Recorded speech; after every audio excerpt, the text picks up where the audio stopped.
Hello friends, welcome to my channel. तर आज आपण गावाकडील पद्धतीने अगदी कमीत कमी साहित्यात लिंबू मिरचीचे लोणचे कसे बनवायचे ते बघूया. त्यासाठी मी इथे घेतली आहे पाव किलो मिरची, 4 मोठे रसाळ लिंब.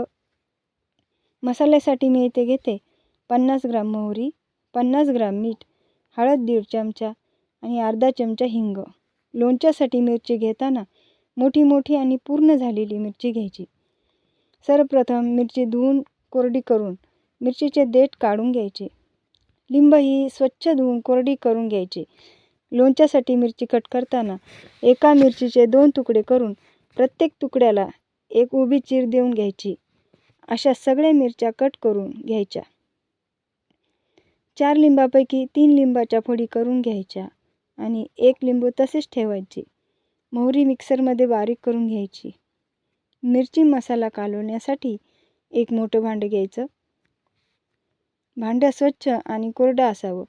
लोणचे कालवण्यासाठीचा चमचाही कोरडा असावा. सर्व कट केलेल्या मिरच्या आणि लिंबाच्या फोडी भांड्यात टाकायच्या.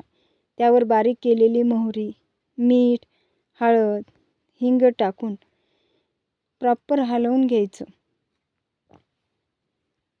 मसाला सर्व मिरच्यांना लागला पाहिजे. राहिलेलं 1 लिंबू त्यावर पिळून घ्यायचं. तुम्ही बघू शकता मसाला सर्व मिरच्यांना लागलेला आहे इथे. आता त्यावर 1 लिंबू पिळून घ्यायचं. लिंबू पिळून चांगलं मिश्रण हलवून घ्यायचं. या लोणच्यामध्ये मी तेलाचा अजिबात वापर केलेला नाही. तरीही हे लोणचं अगदी चविष्ट लागतं आणि खराबही होत नाही. हे लोणचं एका कोरड्या बरणीमध्ये भरून घ्यायचं आणि 4-5 दिवस रोज एकदा चांगलं हलवून घ्यायचं. तुम्ही बघू शकता मी एका कोरड्या बरणीमध्ये भरून घेत आहे. तयार आहे बिन तेलाचं चटपटीत मिरचीचं लोणचं.